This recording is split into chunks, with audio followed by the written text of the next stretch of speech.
Jess missed the first armistice, the 11th hour, the 11th month, the 11th day, but he would be around to celebrate more than 80 others. Jess was a man of very few regrets. I did pick up on one. He talked about in 1968, to mark the 50th anniversary of the end of the war, there was a big celebration in Europe. Jess wanted to go. His wife didn't want to go. And at the time, he didn't want to go alone. He ended up staying home. And now, all these years later, he'd sit in his recliner in the nursing home. I should have gone. I should have gone. As I said, his wife kind of played the deciding role in this, and her argument to Jess was, Jess, after all that you went through over there, why in the world would you want to go back there? Last time I was there, I didn't get a good look around because people kept shooting at me. Jess would make his share of reunions through the years, but as the years marched on and the soldiers died off, obviously the reunions came to an end. But Jess still thought about his old war buddies, and those that were still alive still thought about him. One in particular, Johnny Redwine. Johnny Redwine was a Native American from North Dakota, and now well into his 90s, he was trying to track down his old friend Jess. The problem was he couldn't remember his name. All he could remember was Sergeant Eddie. That's what the boys called him, Sergeant Eddie. Johnny Redwine hired this woman in Seattle, paid her $50 to track down Sergeant Eddie. And she combed through all the records of the 355th Infantry and all the records of the 89th Division. Never was there a mention of a Sergeant Eddie. But the name Edmiston kept coming up.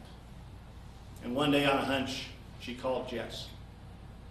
As Jess tells the story, he was sitting at home in Lexington and the phone rang. The woman on the other end started the conversation with a very simple question. Are you Sergeant Eddie? I am. No one's called me that for a long time. A couple days later, the phone rang again. It was Johnny Redwine. Jess said they probably talked for about 2 hours. Again, wouldn't you love to eavesdrop on this conversation? A couple doughboys in their 90s talking about the Great War. About a month later, Jess received a letter. It was from Johnny Redwine's daughter. She had written to say that her dad, like all good soldiers, had faded away. Jess got used to saying goodbye. He outlived 2 wives, 4 of his 6 children, all his close friends. You know you've lived a long life when you're old enough to see your grandchildren start drawing Social Security. Whenever I called on Jess, it was just the 2 of us. Often he'd have me read his mail. You can imagine that at 108, your eyes aren't the best. And of all the correspondence, the one I always got a kick out of was this company in New York that had heard about Jess. And they wanted a sample of his blood. I don't know if they were going to clone him or study him. And they were going to pay him for it.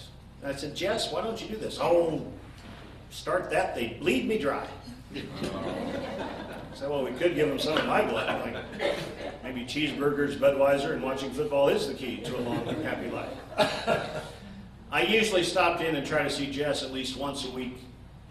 First week of January 2003, I stopped by his room at the nursing home and the door was shut and it was locked. I had kind of a sinking feeling. I soon learned that Jess had fallen on New Year's Eve and he was in the local hospital. I went up to see him a few minutes later and I tried to joke around with him that, you know, you were probably having this wild New Year's Eve party and you were drinking too much and you were dancing too much. And Jess was not in a joking mood. I'm not sure how many times he had been in the hospital, maybe just a couple, but he didn't like it, and he wasn't a very good patient. They had taken his teeth out, which made him mad, and they put these support stockings on his legs to prevent blood clots, which made him mad. And he was kicking at his covers and kicking at the socks and cussing at them and cussing at me for not helping him remove the socks. And as I said, he wasn't a very good hospital patient. Each day when I'd see Jess, I'd try to remind him of his big birthday coming up. 10 more days, Jess. 9 more days. 8 more days till your birthday. And I wasn't sure if Jess was going to make it to his birthday. Some days he was very weak and very incoherent. I always made sure that he got a sip of water when I was there. Instead of taking the cup and putting it to his lips, it was a lot easier to take the straw and, like a little siphon tube, put some water in his mouth, a few drops at a time. But as his birthday approached, he seemed to rally. And on the big day, January 16th, 2003, his 109th birthday, I walked into his room at noon, and he was sitting up, and he was speaking with a strong, clear voice. And he had a lot of visitors in the room from the nursing home and from the military museum. And the room was full of flowers and cards. I'd stopped by the floral shop and got an arrangement for Sergeant Eddie. That's what I called Jess ever since he told me that story about Johnny Redwine. That night after work, I came in, I stopped to see him again. This time it was just the two of us. I asked him if he wanted me to read his cards again, and he said yes. And he'd heard from VFW chapters and American Legion posts from all over the country. I said, how do they know about you? A few years ago, one of the national magazines did a feature story on Jess. And Jess's words generated the damnedest mess of mail you've ever seen. And now, years later, some of these same people were remembering Jess on his birthday. That night, Jess told me anything I wanted back in his room, the nursing home, I could have. There were maps, old photographs, obviously an old medal he didn't care too much about. I thanked him, but I politely refused. He was insistent. Call my lawyer. Call my lawyer. Anything you want, you can have. Call my lawyer. Well, thanks, Jess, but that needs to stay in the family. The next day when I stopped in to see him, there was a noticeable difference in his condition. Obviously, he used up a lot of energy to get to that 109th birthday. And now he was pretty weak and hard to understand. I did most of the talking. I thanked him for his friendship. I thanked him for his stories.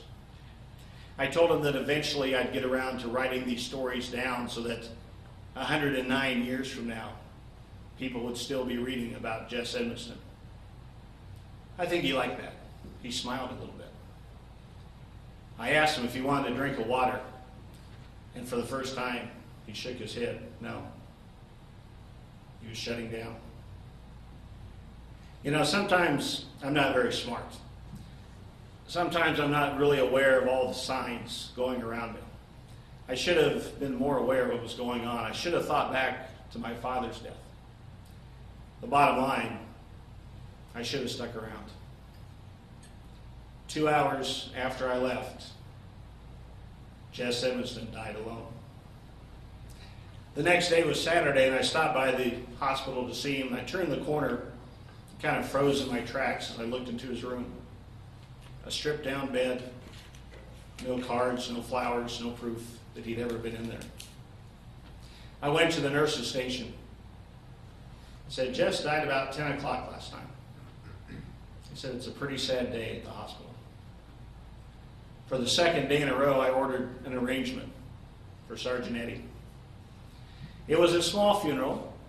His 2 surviving children made it back, grandchildren, nieces and nephews. The procession to the cemetery was led by members of the Heartland Military Museum in vintage World War II vehicles.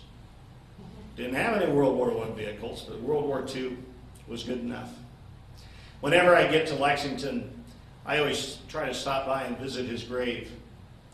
You won't find many headstones with a more intriguing set of dates.